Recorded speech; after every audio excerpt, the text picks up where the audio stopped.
अपनी जिंदगी खुशी से जियो, किसी भी बात की कोई परेशानी मत लो, अपने हालात से कभी मत डरो, हर जिंदगी के पल पल का मजा लेते हुए जिंदगी जियो। लेकिन इस वीडियो में हम डर को पूरी तरह से खत्म करने का एक रहस्य आपको बताएंगे। तो बिना देर किए चलिए उन कहानियों की शुरुआत करते हैं। पहली कहानी, मन के सब डर काल्पनिक है। एक बार एक व्यक्ति गौतम बुद्ध के आश्रम में रहने आया। आश्रम की शांति में 2 दिन बीत जाने के बाद वह बुद्ध के पास जाता है और कहता है, बुद्ध, मेरे मन में कुछ प्रश्न उठ रहे हैं, मैं उनका उत्तर जानने के लिए यहाँ आया हूँ। बुद्ध ने कहा, पूछो, आपका प्रश्न क्या है? उस आदमी ने कहा, बुद्ध, मैं अपने जीवन से बिल्कुल भी खुश नहीं हूँ। दुखों और परेशानियों के पहाड़ ने मेरे जीवन को नर्क बना दिया है। मेरे जीवन में कुछ भी ठीक नहीं चल रहा है। मैं जानना चाहता हूं कि मेरे साथ ये सब क्यों हो रहा है। मैं इतना बदकिस्मत क्यों हूं? बुद्ध ने कहा, सबसे पहले तुम मुझे बताओ कि इसका कारण क्या है। आपके दुहक के लिए वे कौन सी बातें हैं जिनके कारण आप इतने परेशान और चिंतित हो गए? बुद्ध के प्रश्न पर कुछ देर सोचने के बाद उस व्यक्ति ने कहा, यह कैसा प्रश्न है? मैंने आपसे एक प्रश्न पूछा और आप उत्तर देने के बजाय पूछ रहे हैं। बुद्ध उस व्यक्ति की बात सुनकर मुस्कुराए। यदि तुम अपने दुख का कारण नहीं जानते हो तो तुम मुझसे यह उम्मीद कैसे कर सकते हो कि मैं तुम्हारे दुहक का कारण जान पाऊंगा? व्यक्ति ने कहा, बुद्ध, लेकिन लोग कहते हैं कि आप भगवान हैं, आप सब कुछ जानते हैं, आप लोगों के मन को पढ़ते हैं, तब आपको मेरे दुहक का कारण पता चल जाएगा। बुद्ध हल्के से मुस्कुराए और गंभीर स्वर में बोले, तुम यह सोचकर गलती कर रहे हो कि कोई आएगा और तुम्हें तुम्हारी सभी समस्याओं से बाहर निकाल देगा, लेकिन ऐसा कभी नहीं होगा। केवल तुम ही हो जो तुम्हें तुम्हारी परेशानियों से बचा सकते हो। महसूस करें कि आपने आत्मज्ञान प्राप्त कर लिया है तो आप अपनी समस्या का समाधान कर सकते हैं। मैं भी आपके जैसा हूं, फर्क सिर्फ इतना है कि सब कुछ साफ है। जिस दिन आपके जीवन की सभी समस्याएं दूर हो जाएंगी, उसी दिन से आपकी भी समस्या के लिए बुद्ध के पास जाने की जरूरत नहीं पड़ेगी। बुद्ध ने उस व्यक्ति से पूछा, क्या तुमने कभी किसी फूल को ध्यान से देखा है? यह सुनकर वह व्यक्ति आश्चर्यचकित हो गया और बोला, बुद्ध, फूल तो एक साधारण सी चीज है, इसे तो सभी ने देखा है। बुद्ध ने कहा, फूल एक कली है। सुबह अंधेरा होता है, दिन के उजाले में फूल बन जाता है, शाम को मुरझा जाता है। यदि फूल केवल इसी बात की चिंता करता है तो शाम तक उसे मुरझाकर गिरना ही पड़ता है, वह कभी खेल नहीं पाएगा। इस तरह अगर आप केवल अपने दुखों के बारे में ही सोचेंगे तो आप कभी खुश नहीं रह पाएंगे। इसलिए मैं आपको बताना चाहता हूं कि आपके जीवन में अभी भी बहुत सी चीजें हैं जिनके बारे में अगर आप बारीकी से देखें तो आप अभी भी खुश हो सकते हैं। आप उनके बारे में सोचकर मुस्कुरा सकते हैं, आप अंदर से खुश हो सकते हैं। आप अपने जीवन की कमजोरी के बजाय अपने जीवन के सर्वश्रेष्ठ पर ध्यान केंद्रित करें।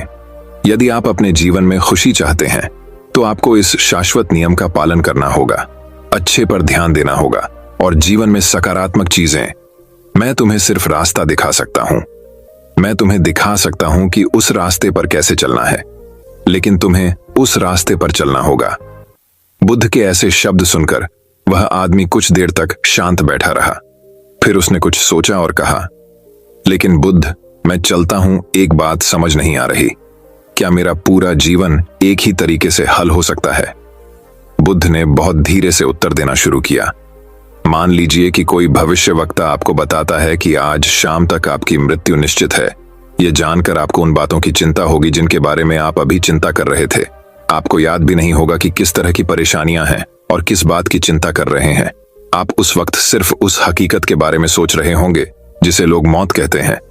अचानक आपको एहसास होगा कि जिन छोटी छोटी चीजों को आप उसकी सबसे बड़ी परेशानियां कहते थे, वह कुछ भी नहीं। अचानक आपको लगेगा कि चिंता करना बेकार है।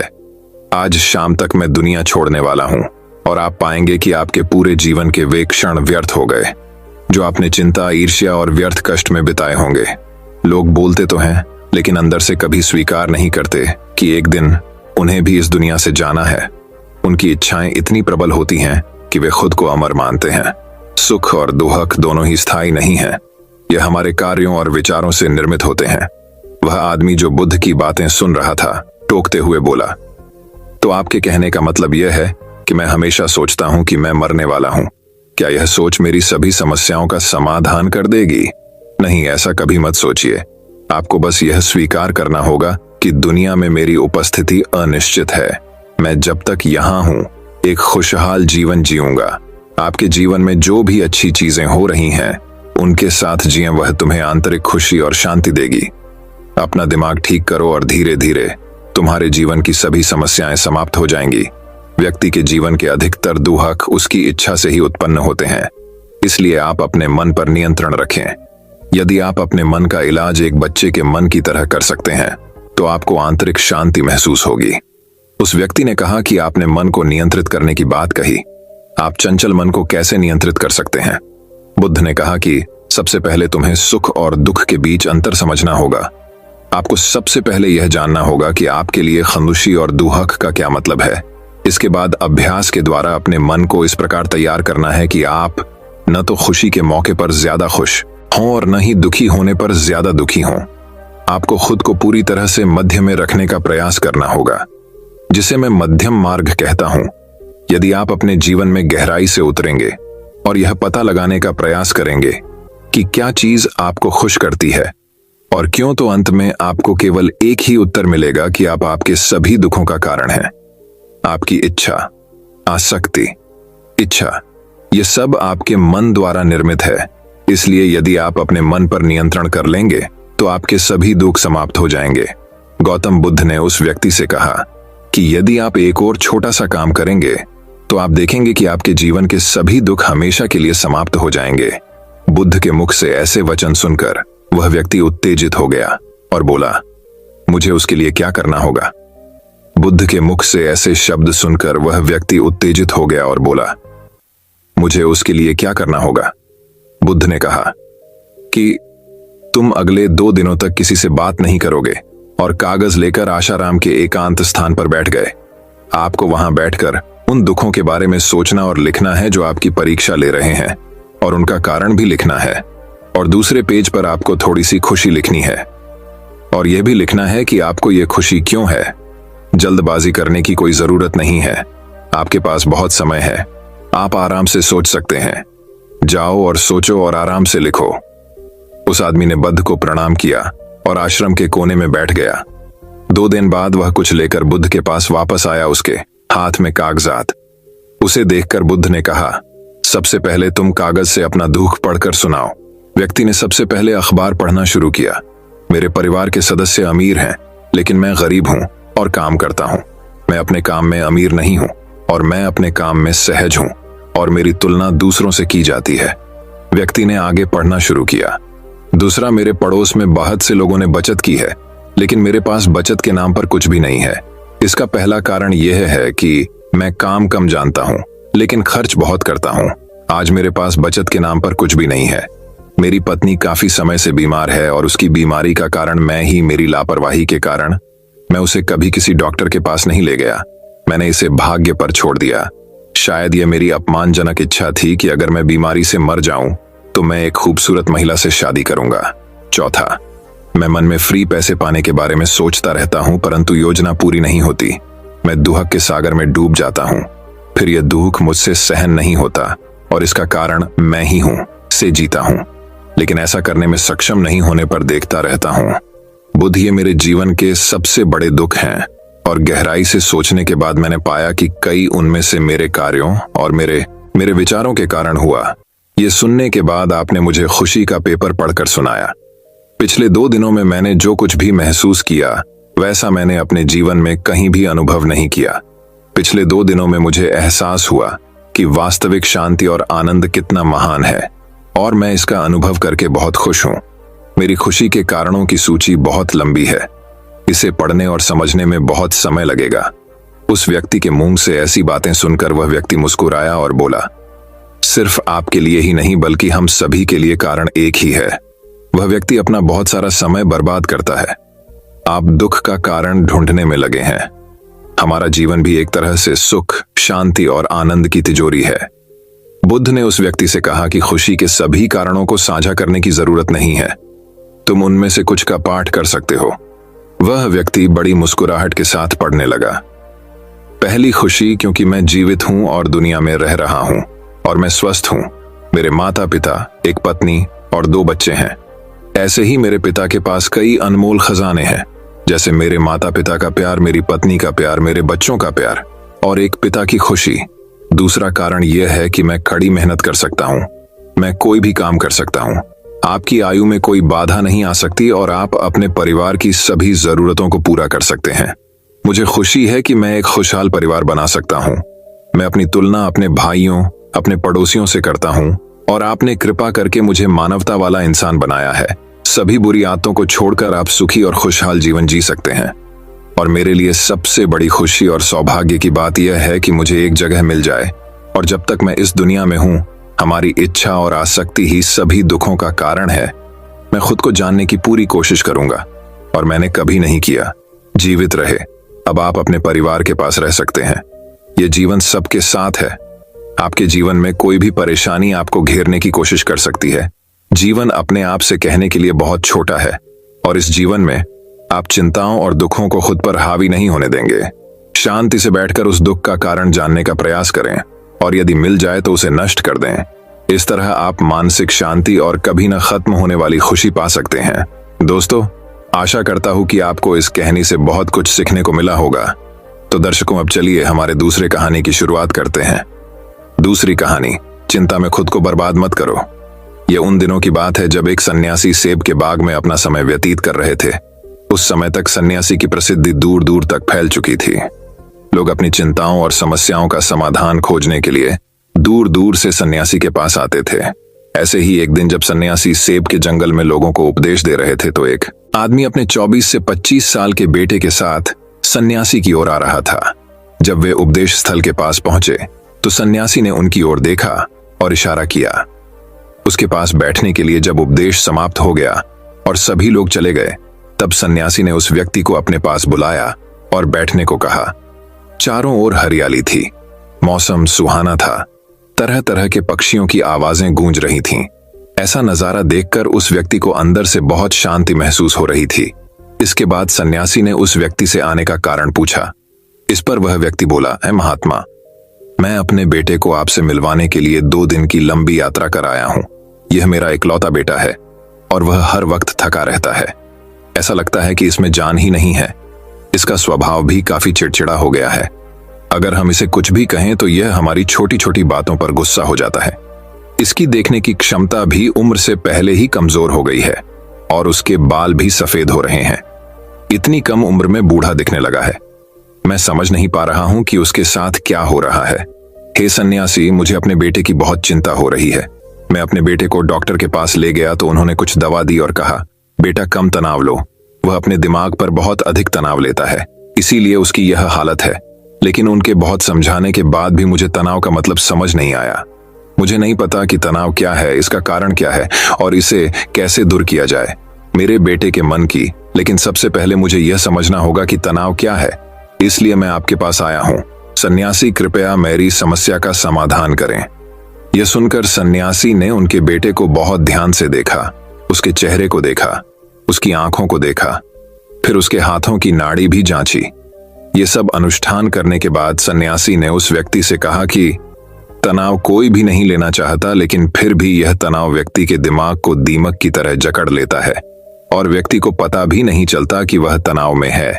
लेकिन अगर व्यक्ति तनाव के कारणों को अच्छे से समझ ले और तनाव के बारे में एक पैमाना बना ले जिससे उसे पता चल सके कि वह कितना तनावग्रस्त है, तो वह इस समस्या का समाधान भी ढूंढ सकता है। सबसे पहले यह समझ ले कि तनाव क्या है। जब भी कोई व्यक्ति काम कर रहा हो लेकिन उसका मन कल्पनाओं में भटक रहा होता है, इसलिए उसके शरीर और दिमाग के बीच एक दूरी बन जाती है। ये दूरी जितनी अधिक होती है, व्यक्ति उतनी ही देर तक बेहोशी की स्थिति में रहता है और शरीर और मन के बीच के इस तनाव को ही तनाव कहा जाता है। आखिर पसंदीदा खेल खेलने के बाद इंसान ऊर्जा और खुशी से क्यों भर जाता है, जबकि वह अपने शरीर को थका चुका होता है। लेकिन समझने वाली बात यह है कि खेलते समय दिमाग और शरीर पूरी तरह से एक साथ खेल में केंद्रित होते हैं, जिससे शरीर और मन के बीच दूरी नहीं रहती और तनाव नहीं आता, और मन में कोई तनाव हो तो दूर हो जाता है। लेकिन इसके विपरीत जब हम कुछ ऐसा करते हैं जो हमें पसंद नहीं है, तो हमारा शरीर वह काम तो कर रहा है, लेकिन हमारा मन कहीं दूर कल्पनाओं में भटक रहा है, जिससे शरीर और दिमाग के बीच दूरी पैदा हो जाती है और तनाव पैदा हो जाता है। इसलिए ऐसा करना चाहिए, एक समय में केवल एक ही काम करना चाहिए।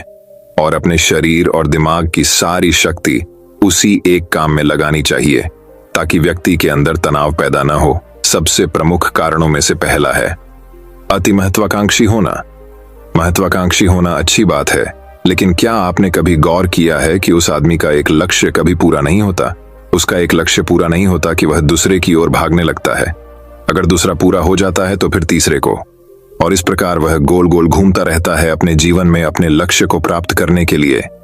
इसीलिए जो व्यक्ति अधिक महत्वाकांक्षी होता है, जो बड़े लक्ष्य निर्धारित करता है, वह कभी भी वर्तमान में नहीं रह सकता। उसका दिमाग हमेशा भविष्य की योजना बनाने में व्यस्त रहता है। उसका शरीर वर्तमान में रहता है, लेकिन उसका दिमाग भविष्य में रहता है, जिससे इंसान के शरीर के बीच दूरियां पैदा हो जाती हैं और वह तनावपूर्ण जीवन जीने लगता है। सन्यासी के मुख से यह बात सुनकर लड़के ने सन्यासी से कहा कि इसका मतलब है कि हमें लक्ष्य नहीं बनाना चाहिए, क्योंकि लक्ष्य निर्धारित करना भी महत्वाकांक्षा है। इसी बहाने सन्यासी ने कहा कि जीवन में लक्ष्य रखना कोई गलत बात नहीं है, लेकिन समस्या तब उत्पन्न होती है जब हम अपना सारा ध्यान उस लक्ष्य को प्राप्त करने के परिणाम पर केंद्रित कर देते हैं। व्यक्ति को वर्तमान में जीना चाहिए। एक लक्ष्य निर्धारित करें और उस लक्ष्य को प्राप्त करने के लिए कड़ी मेहनत करते रहें, लेकिन साथ ही आपको यह भी ज्ञान होना चाहिए कि आप अभी भी वर्तमान में जी रहे हैं और वर्तमान सत्य है। सन्यासी ने आगे कहा कि ईर्ष्या तनाव का एक और बड़ा कारण है। जब कोई व्यक्ति ईर्ष्या से भर जाता है तो उसका मन अंदर ही अंदर सड़ने लगता है। ईर्ष्या एक आंतरिक घाव है, यानी मन का घाव। इंसान के शरीर का घाव तो ठीक हो सकता है, लेकिन मन का घाव कभी नहीं भर सकता। इसलिए कभी भी दूसरों की उन्नति और खुशी से ईर्ष्या नहीं करनी चाहिए। ईर्ष्या तनाव का कारण बनती है। इसके बाद सन्यासी ने तनाव का अगला कारण बताया और कहा कि अरुचिकर काम भी मन में तनाव पैदा करता है। जो काम हमें करना पसंद नहीं है, उस काम में हमारा मन नहीं लग पाएगा। हमारा शरीर वहीं बैठ जाएगा, लेकिन हमारा मन कल्पना की उड़ान भरता है, जिससे शरीर और मन के बीच दूरी पैदा हो जाती है और व्यक्ति तनावग्रस्त हो जाता है। इसलिए व्यक्ति को हमेशा अपनी रुचि के अनुसार ही कार्य करना चाहिए। यदि व्यक्ति ने यह तय कर लिया है कि उसे कौन सा काम करना है और वह उस काम को अपने जीवन का लक्ष्य बना लेता है, तब वह काम उसके लिए काम नहीं बल्कि खेल बन जाता है। लेकिन दोस्तों, अपने जुनून को फॉलो करो, यह कहना कितना आसान है। अपना सच्चा जुनून ढूंढना कितना मुश्किल है, क्योंकि आजकल ज्यादातर युवा सेलिब्रिटीज और सोशल मीडिया से प्रभावित हैं। वे किसी भी काम को अपना जुनून मानते हैं और फिर कुछ दिनों तक कोशिश करने के बाद उसे बीच में ही छोड़ देते हैं, क्योंकि यह उनका जुनून नहीं था, और इस तरह वे अपना कीमती समय और ऊर्जा बर्बाद करते हैं। तनाव का चौथा कारण है दूसरों से अपेक्षा करना। सन्यासी ने उस व्यक्ति की ओर इशारा करते हुए कहा, एक पिता के रूप में तुम्हें अपने बेटे से बहुत सारी उम्मीदें होंगी कि आपका बेटा बहुत सफल इंसान बने, आपका नाम रोशन करे और जैसा जीवन चाहे वैसा जिए, आपकी हर बात माने। लेकिन क्या आज तक किसी की भी उम्मीदें पूरी हुई हैं? जब भी कोई व्यक्ति दूसरे से कुछ अपेक्षा करने लगता है तो वह अनजाने में तनाव पैदा करना शुरू कर देता है। खुद के लिए जरा सोचिए, अगर आपका बेटा आपके मुताबिक काम नहीं कर रहा है और वह वैसा नहीं बन रहा है जैसा आप उसे बनाना चाहते हैं, तो निश्चित तौर पर तनाव आपके दिमाग पर हावी हो जाएगा। आप तनावपूर्ण जीवन जीने लगेंगे और इस तनाव में आप इस तरह व्यवहार और बातचीत करेंगे कि आपके अपने बेटे के साथ संबंध बद से बदतर होते चले जाएंगे। इसलिए व्यक्ति को दूसरों से अपनी क्षमता से कम उम्मीदें रखनी चाहिए, और अगर आप पूरी तरह से तनाव मुक्त रहना चाहते हैं तो दूसरों से उम्मीद करना बंद कर दें। इसके बाद सन्यासी ने कहा कि शारीरिक कष्ट भी मनुष्य के तनाव का एक कारण है।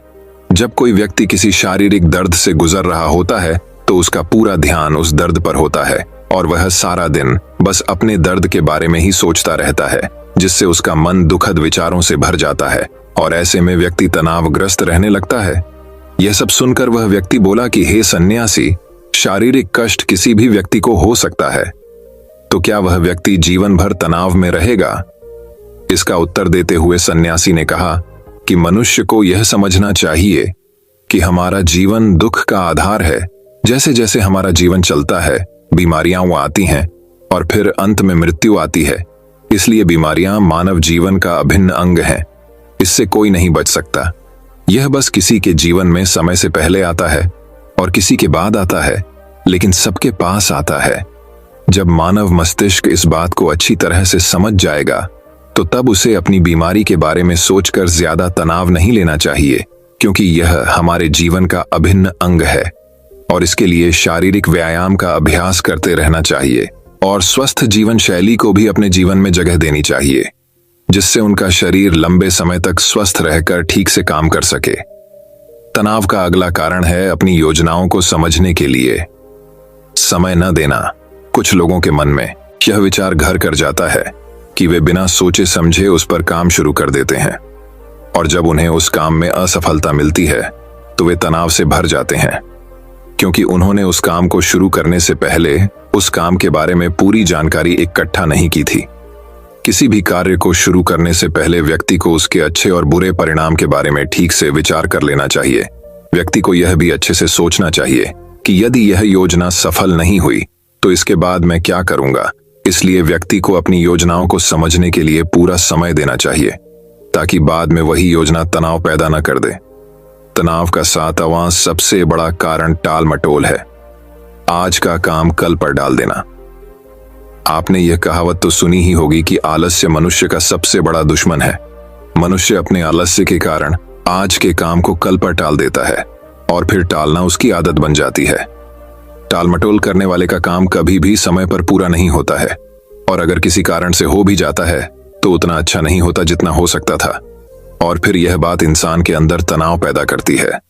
लेकिन आखिरी समय पर टालना या ना करना एक आदत है, इसलिए न चाहते हुए भी व्यक्ति बार बार इस आदत का शिकार हो जाता है और फिर काम को टालता रहता है और फिर जब काम की समय सीमा नजदीक आ जाती है तो वह उस काम को पूरा करने की कोशिश करता है। इसलिए तनाव मुक्त रहने के लिए व्यक्ति को काम को टालने की आदत को छोड़ना होगा और यह तभी संभव है जब लोग काम को समय से पहले पूरा करने का प्रयास करेंगे। तनाव का आखिरी और सबसे बड़ा कारण है ज्यादा सोचना। लगातार सोचना भी एक बीमारी है और यह उन लोगों में सबसे ज्यादा पाई जाती है जो कल्पनाएं करते हैं, जो अतीत की घटनाओं के बारे में सोचते रहते हैं और जो भविष्य के बारे में बेतहाशा अटकलें लगाते हैं। इसलिए व्यक्ति को ज्यादा सोचने की आदत पर अंकुश लगाना चाहिए। उसे जितना हो सके खुद को काम में व्यस्त रखने की कोशिश करनी चाहिए और प्रतिदिन ध्यान के अभ्यास को अपने जीवन का हिस्सा बनाएं। सन्यासी के मुख से ये सभी बातें सुनकर वह व्यक्ति हाथ जोड़कर बोला, हे सन्यासी, मेरा बेटा अभी सिर्फ 20 साल का है और उसे इतनी समझ भी नहीं है कि वह सभी बातों का पालन कर सके। कृपया तनाव दूर करने का कोई आसान तरीका बताएं ताकि मेरा बेटा भी उसे अपना सके और तनाव मुक्त रह सके। उस व्यक्ति की यह विनती सुनकर सन्यासी ने कुछ सोचते हुए उत्तर दिया, यदि आप इतनी सारी बातों का पालन नहीं कर सकते तो इसके लिए एक बहुत ही आसान तरीका है। आप एक समय में एक ही काम करने पर ध्यान केंद्रित करते हैं। आप उस समय जो कर रहे हैं बस उसी पर ध्यान केंद्रित करें और यदि आपका मन भटकता है तो जैसे ही आपको याद आए अपना ध्यान उस काम पर लौटा दें। तनाव मुक्त रहने का यह सबसे आसान और अच्छा तरीका है। जब आप खाएं तो केवल खाएं, उसके स्वाद का आनंद लें, उसे महसूस करें। जब आप चलें तो अपना ध्यान केवल चलने पर केंद्रित करें। इससे आपका दिमाग और शरीर दोनों एक ही जगह पर केंद्रित रहेंगे, दोनों के बीच कोई दूरी नहीं रहेगी, जो तनाव का मुख्य कारण है। दोस्तों, आज की युवा पीढ़ी एक ही समय में 2 या 3 काम करने की आदी हो गई है, जैसे फोन पर बात करते हुए गाड़ी चलाना, खाना खाते समय टीवी देखना या फोन का इस्तेमाल करना। और फिर उनकी शिकायत रहती है कि मैं तनाव में रहता हूं, मेरा मन बेचैन रहता है, मैं चिड़चिड़ा हो गया हूं। जब कोई व्यक्ति एक समय में 3 काम करता है तो यह स्वाभाविक है तनाव उत्पन्न होना, क्योंकि दिमाग एक समय में एक ही काम पूरे ध्यान से कर सकता है, कभी भी एक ही समय में 2 चीजों पर पूरा ध्यान केंद्रित नहीं कर पाता। इसलिए जहां तक हो सके एक समय में एक ही काम को पूरे ध्यान से करने की कोशिश करें। दोस्तों, मुझे उम्मीद है कि आपको इस कहानी से बहुत कुछ सीखने को मिला होगा। तो दर्शकों, अब चलिए हमारे तीसरी कहानी की शुरुआत करते हैं। तीसरी कहानी। दोस्तों, एक बार की बात है, राजा चंद्रसेन के राज्य में एक कंजूस सेठ रहता था। उसके पास धन की कोई कमी न थी, पर एक पैसा भी जेब से निकालते समय उसकी नानी मर जाती थी। एक बार उसके कुछ मित्रों ने हंसी हंसी में एक कलाकार से अपना चित्र बनवाने के लिए उसे राजी कर लिया। उसके सामने वह मान तो गया, पर जब चित्रकार उसका चित्र बनाकर लाया तो सेठ की हिम्मत न पड़ी कि चित्र के मूल्य के रूप में चित्रकार को 100 स्वर्ण मुद्राएं दे दें। वह सेठ भी एक तरह का कलाकार ही था।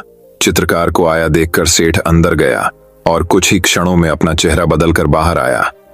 उसने चित्रकार से कहा, तुम्हारा चित्र जरा भी ठीक नहीं बन पड़ा, तुम ही बताओ, क्या यह चेहरा मेरे चेहरे से जरा भी मिलता है? चित्रकार ने देखा, सचमुच चित्र सेठ के चेहरे से जरा भी नहीं मिलता था। तभी सेठ बोला, जब तुम ऐसा चित्र बनाकर लाओगे जो ठीक मेरी शक्ल से मिलेगा तभी मैं उसे खरीदूंगा। दूसरे दिन चित्रकार एक और चित्र बनाकर लाया जो हूबहू सेठ के उस चेहरे से मिलता था जो सेठ ने पहले दिन बना रखा था। इस बार फिर सेठ ने अपना चेहरा बदल लिया और चित्रकार के चित्र में कमी निकालने लगा। चित्रकार बड़ा लज्जित हुआ। उसकी समझ में नहीं आ रहा था कि इस तरह की गलती उसके चित्र में क्यों होती है। अगले दिन वह फिर एक नया चित्र बनाकर ले गया, पर उसके साथ फिर वही हुआ। अब तक उसकी समझ में सेठ की चाल आ चुकी थी।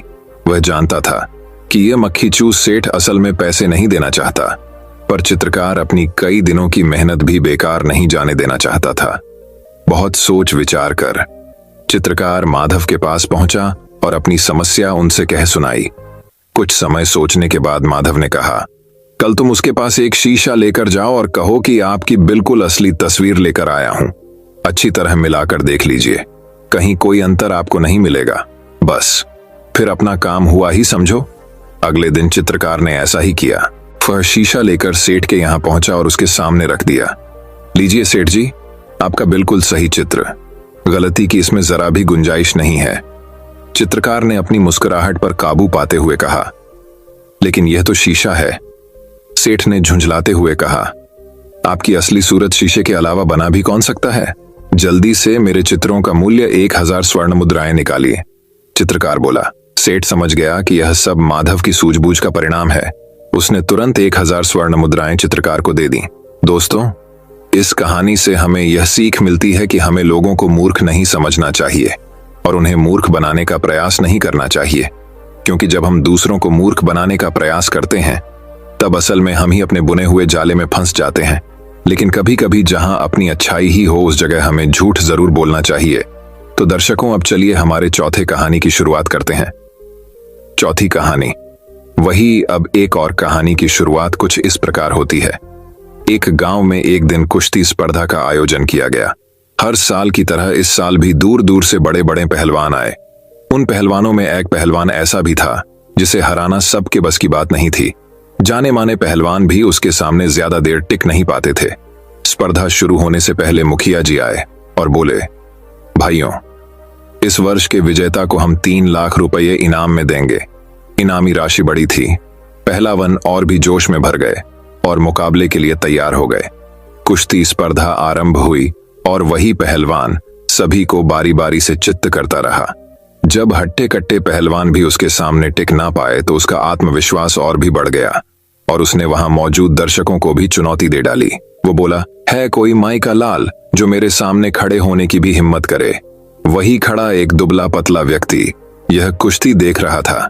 पहलवान की चुनौती सुन उसने मैदान में उतरने का निर्णय लिया और पहलवान के सामने जाकर खड़ा हो गया। यह देख वह पहलवान उस पर हंसने लग गया और उसके पास जाकर कहा, तू मुझसे लड़ेगा? होश में तो है ना? तब उस दुबले पतले व्यक्ति ने चतुराई से काम लिया और उस पहलवान के कान में कहा, अरे पहलवान जी, मैं कहां आपके सामने टिक पाऊंगा। आप ये कुश्ती हार जाओ, मैं आपको इनाम के सारे पैसे तो दूंगा ही और साथ में 3 लाख रुपए और दूंगा। आप कल मेरे घर आकर ले जाना। आपका क्या है? सब जानते हैं कि आप कितने महान हैं। एक बार हारने से आपकी ख्याति कम थोड़े ही हो जाएगी। कुश्ती शुरू होती है। पहलवान कुछ देर लड़ने का नाटक करता है और फिर हार जाता है। ये देख सभी लोग उसकी खिल्ली उड़ाने लगते हैं और उसे घोर निंदा से गुजरना पड़ता है। अगले दिन वह पहलवान शर्त के पैसे लेने उस दुबले व्यक्ति के घर जाता है और 6 लाख रुपए मांगता है। तब वह दुबला व्यक्ति बोलता है, भाई किस बात के पैसे? अरे वही जो तुमने मुझसे देने का वादा किया था। पहलवान आश्चर्य से देखते हुए कहता है।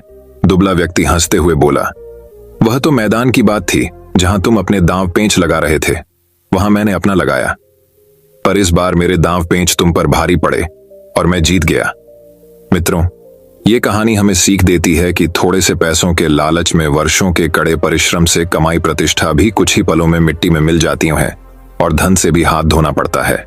अंततः हमें कभी अपने नैतिक मूल्यों से समझौता नहीं करना चाहिए और किसी भी तरह के भ्रष्टाचार से बचकर रहना चाहिए।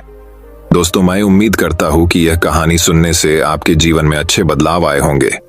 आपको इस वीडियो से क्या सीखने मिला, ये कमेंट करके जरूर बताइए और अपने परिवार, दोस्तों या आपके करीबी इंसान के साथ ये कहानी शेयर करके उन्हें भी इस ज्ञान से परिचित करवाएं। बाकी अगर आपको ये वीडियो दिल से अच्छी लगी हो तभी इस वीडियो को लाइक कर देना और आपने अब तक इस चैनल को सब्सक्राइब न किया हो तो चैनल को सब्सक्राइब भी जरूर कर देना। आपका हर दिन शुभ हो और खुशियों से आपका जीवन भरा रहे। धन्यवाद। नमो बुद्धाय।